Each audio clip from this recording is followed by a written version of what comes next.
Continuamos con nuestro estudio del corazón de la teología reformada. Hoy quiero que prestemos atención al concepto de pacto. Uno de los nombres más frecuentes que oímos para definir a la teología reformada es el término teología del pacto.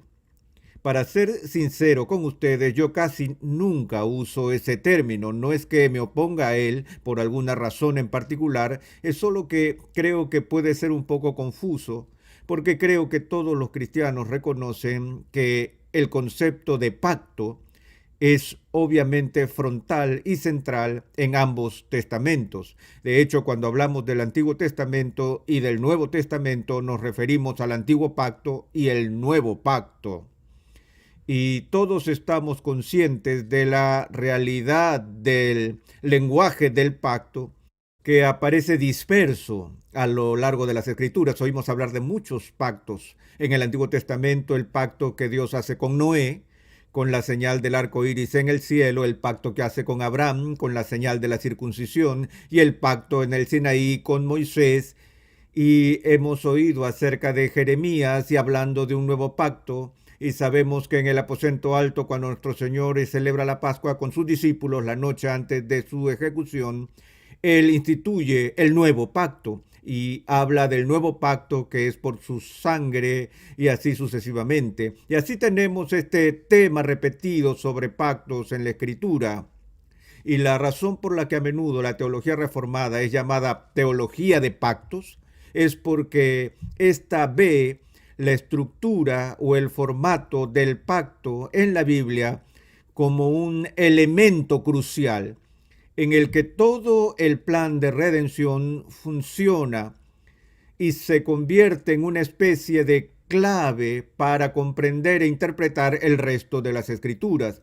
Y debido a esto es que la teología reformada destaca este motivo central del pacto como el marco en el que se lleva a cabo la redención. Y de nuevo, en las categorías teológicas y en términos de las confesiones históricas, las iglesias reformadas tienen una tendencia a distinguir entre los tres pactos principales. Es una designación general, pero quiero tomarme un tiempo para tratar estos temas. El primero se conoce como el pacto de redención. El segundo se conoce como el pacto de obras y el tercero se conoce como el pacto de gracia. Y lo que quiero hacer hoy es dar una breve explicación de las características distintivas de estos tres pactos. Normalmente pensamos en un pacto como en un acuerdo entre dos o más partes. Tenemos pactos en nuestra propia cultura. De hecho, la forma de gobierno estadounidense se llama históricamente un contrato social o un pacto social que implica el consentimiento de los gobernados, que existe un acuerdo entre el gobierno y el pueblo y que hay ciertas estipulaciones que definen esa relación que buscamos en la Constitución y la Declaración de Derechos.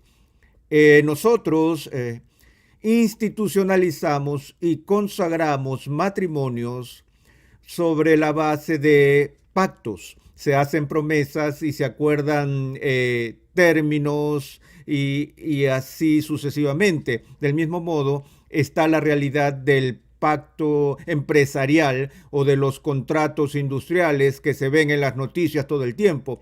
Cuando la mano de obra y la gestión están elaborando un nuevo contrato, lo que están haciendo es un pacto, un acuerdo que impone obligaciones a ambas partes y así sucesivamente. Bueno, cuando nos fijamos en los pactos bíblicos, el primer pacto que delineamos no es un pacto que directa e inmediatamente involucra gente.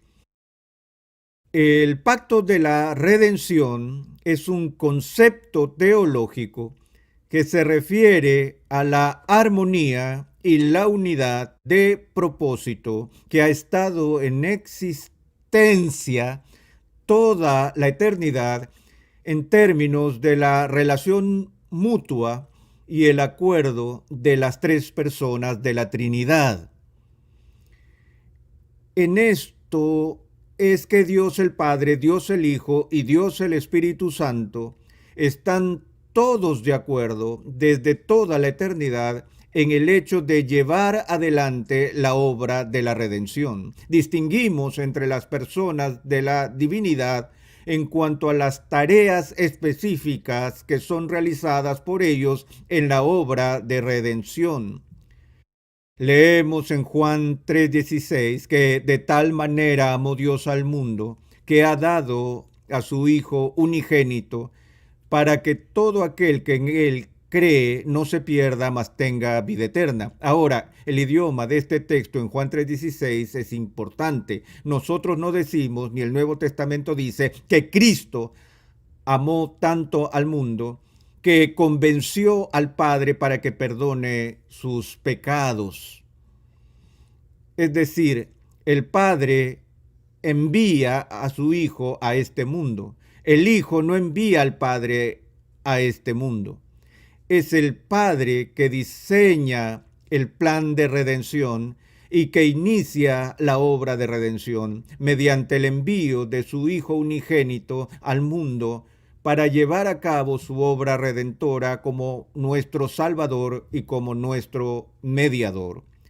Y en el credo de Nicea, en el siglo IV, se confiesa que después que Cristo lleva a cabo su obra redentora y Él asciende al cielo, entonces juntos el Padre y el Hijo envían el Espíritu Santo a el mundo para aplicar la obra de Cristo al pueblo de Dios. Así que el Padre envía primero al Hijo y el Padre y el Hijo juntos envían al Espíritu Santo. Ahora bien, esto puede malinterpretarse, ya que sabemos que la expiación, por ejemplo, se le atribuye al Hijo, no al Padre o al Espíritu Santo.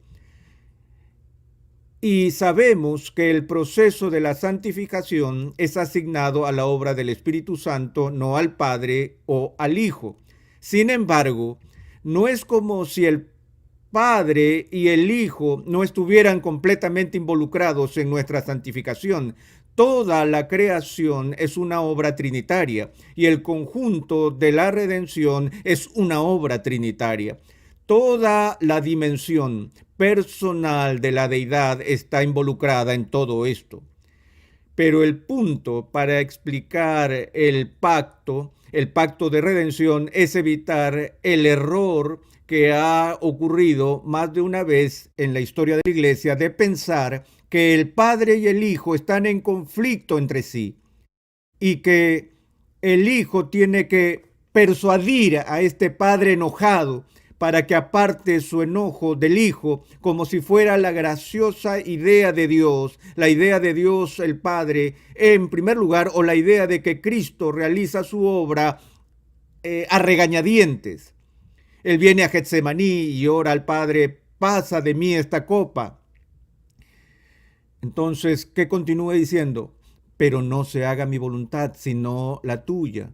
Y no es como si el Hijo dijera, bien, si tengo que hacerlo, lo haré. Sino lo que está diciendo es que si se trata de agradar al Padre, entonces es mi comida y bebida, hacer la voluntad del Padre. El punto con el tema del pacto de la redención es mostrar la completa unidad y el acuerdo que hay en la deidad desde toda la eternidad en lo que respecta al plan de salvación.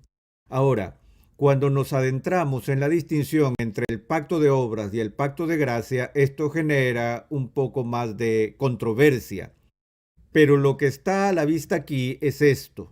El pacto de obras en la teología reformada se refiere al pacto inicial que Dios hace con el hombre, cua hombre, con Adán y Eva en el paraíso, donde Adán representa no solo a él y a su esposa, sino su descendencia, toda la gente. Él es Adán, representa a la humanidad. Y Dios creó a Adán y Eva y los pone en una situación de prueba. Él hace promesas de bendición para ellos en caso de que sean obedientes y promesas de juicio sobre ellos en caso de que sean desobedientes. Y Él los pone a prueba, por así decirlo, diciendo que si comen del árbol del conocimiento del bien y del mal, ciertamente morirán, y el día que comas de él, ciertamente morirás. Es decir, se anuncian castigos a las criaturas en el caso de que transgredan el mandamiento de su creador. Ahora, eso significa que el destino de Adán y Eva y su linaje se determina por su respuesta a la ley de Dios, por su comportamiento, por su obrar, y por eso se llama el pacto de obras. Dios dice que si haces buenas obras vivirás, si haces malas obras morirás, así de simple. Ahora, a algunas personas no les gusta la distinción entre el pacto de obras y el pacto de gracia porque dice, bueno, ya sabes, Dios ni siquiera tenía que hacer un pacto en absoluto con Adán y Eva. El mismo hecho de que Él se inclinara a tener una relación personal con ellos y les diera la oportunidad de la vida eterna, de bienaventuranza en su reino, era en sí gracia. Y no creo que haya realmente disputa alguna acerca de eso. Es decir, es obvio que Dios no estaba obligado moralmente a dar un camino de salvación a sus criaturas. Y aceptamos que el pacto de obras está arraigado y fundado en el carácter eterno de la gracia de Dios. Pero lo que esto significa por distinción es que inicialmente los términos de la relación de Dios se establecen con respecto a la obediencia o desobediencia a su ley. Y lo que pasó fue que Adán y Eva desobedecieron. Ellos violaron el pacto de obras, trayendo sobre sí mismos y sobre todos los que ellos representaban el juicio de Dios, porque el pacto de la creación había sido violado. Ahora, permítanme un segundo para hacer un pequeño paréntesis aquí. Entendemos que vivimos en una cultura en la que hay diferentes tipos de religiones compitiendo y personas que son seculares y que no tienen tiempo para la religión en absoluto.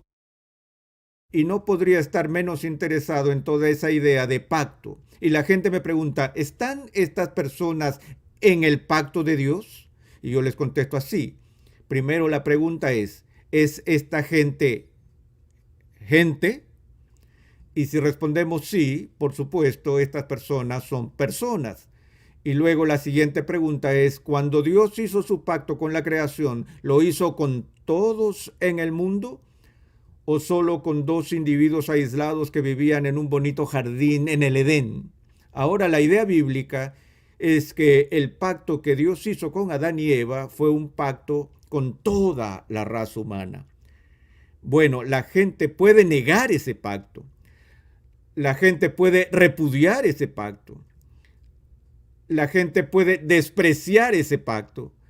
Pero lo que no pueden hacer es deshacerse de él. No pueden anularlo.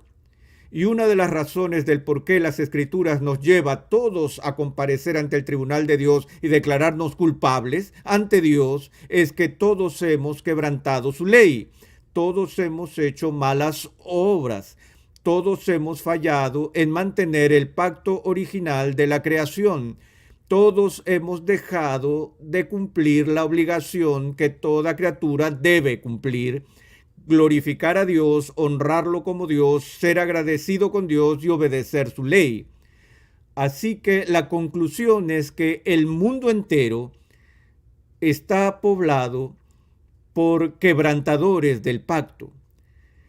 Cristo fue enviado a un mundo que ya era culpable ante el Padre por romper la ley del Padre, por violar los términos mismos de la existencia humana, la base misma de la vida humana según fuimos creados ante Dios. Y eso es lo que se quiere decir cuando hablamos del pacto de obras. Ahora bien, esto se debe a que el primer Adán falló en el pacto de obras y Dios hubiera tenido todo el derecho moral en ese momento de hacer exactamente lo que los términos del pacto establecían. Él pudo haberlos destruido a ellos y a toda la raza, y eso habría sido todo. Pero en cambio condescendió para cubrir su desnudez y prometerles redención a través de aquel que actuaría como su Salvador. De tal manera que Dios en ese momento instituye el pacto de gracia, el cual fue dado a Abraham, el cual fue dado a Moisés, el que fue dado en todo el Antiguo Testamento, la promesa de que Dios redimiría a su pueblo, el cual era culpable de acuerdo al pacto de obras, de que Él salvaría a su pueblo a través de otro camino.